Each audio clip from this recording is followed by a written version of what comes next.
Hi, I want to talk about relocating, and some of the things that we do when we relocate is we change our phone numbers. And I also want to talk about some features regarding buying Apple products in particular and how you can seamlessly switch your app store to the region of your interest without having to change too many settings.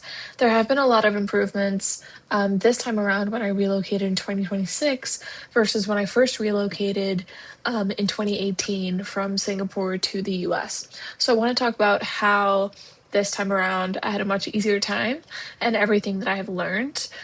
Please note that this will all be in the description of this video, so please refer to that if you need to reference anything that I've said in this video.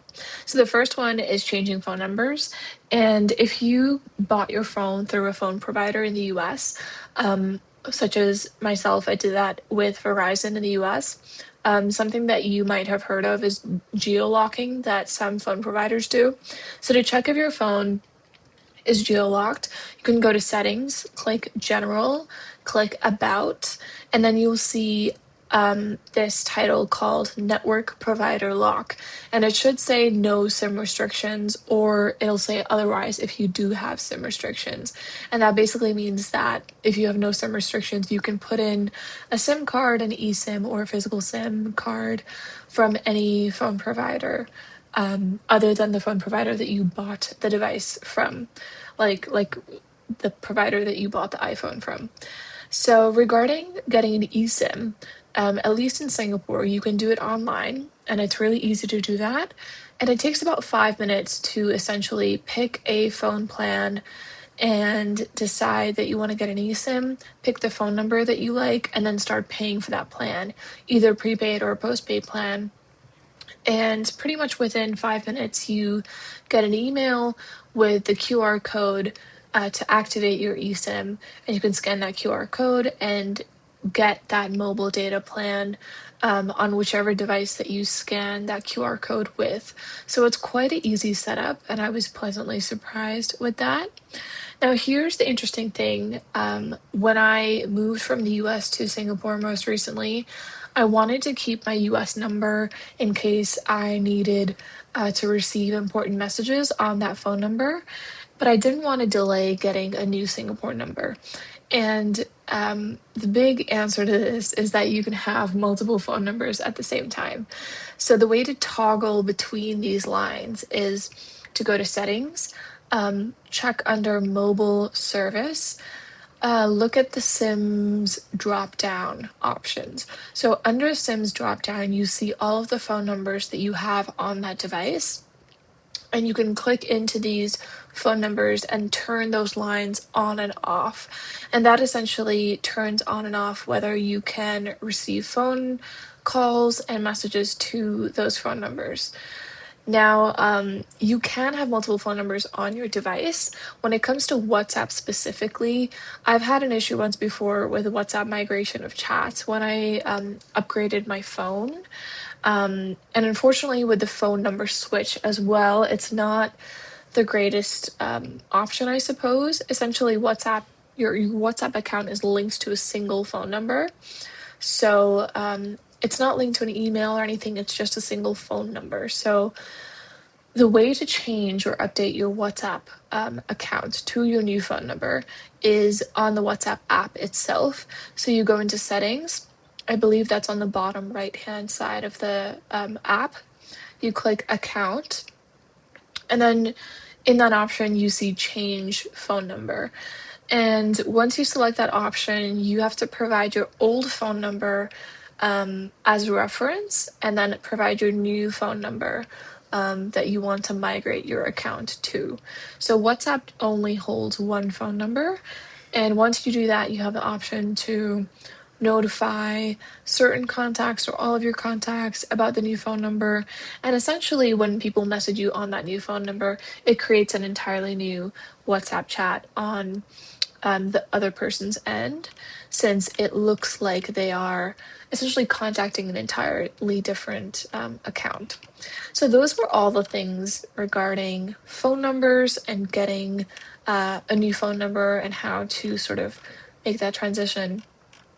knowing that you can keep your old phone number and toggle between having that line turned on and off. So I think that is a really nice feature just to know about when you're relocating. The other thing I want to talk about is buying Apple products.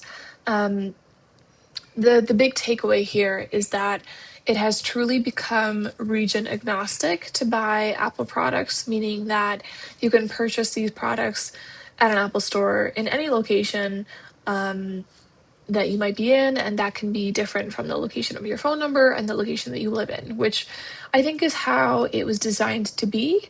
But there are a couple of reasons why this is working especially well in 2026. I want to touch on that today, especially because the Apple service members at the store that I went to, they did not know about this until I went into the store and then tried to do it myself.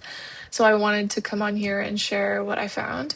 So the first one is when I bought a new device, so I got a new iPad from the Apple store. You can create a new Apple ID with a new email address and select any region to have that new Apple ID. And earlier, you needed to have a local phone number in that region in order to create an Apple ID for that region. But now you can make a new Apple ID without having a local phone number.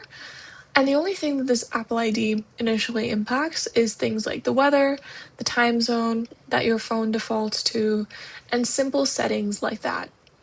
And the second thing is that the reason people used to focus on selecting the correct region for their Apple ID is because of region restrictions on the App Store, where you are or are not able to download certain apps from the App Store.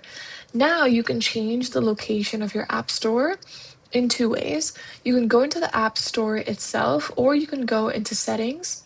So I'm going to run through how you can do this in both ways. The easiest is to go to the App Store. You can click your name on the top right. That shows the image of your Apple ID. And then you click your Apple ID again at the top. And then you should see country/region. And pretty much you can select from the drop down of all the countries listed there, which country and region you would like to browse the App Store of.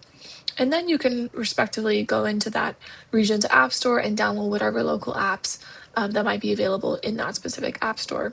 The other way to switch the Apple ID or the location of your app store without changing the other settings of your phone and without impacting the Apple ID that your phone uses for other things, you can go into settings and click your name and the image that shows your Apple ID at the very top of your settings. Look under Media and Purchases. It's called Media and Purchases. I'll just repeat that again because it's not very intuitive. So Media and Purchases, and then look into View Account. Well, actually, when you click Media and Purchases, you'll get two options: to view your account, which is to view your Apple App Store account, or to sign out. So what you can do is you can sign out of your Apple ID used for the App Store specifically, and then sign in with a new Apple ID that is associated with another region. So those are the two ways in which you can change the location of your App Store and give you more access and flexibility essentially to switch your App Store account when you move to another region. I hope this was helpful in your relocation journey. As I mentioned, I will leave all of these notes in the description, and I really hope this makes this a lot easier for you, and all the best to you. Wishing you well. See you later. Bye.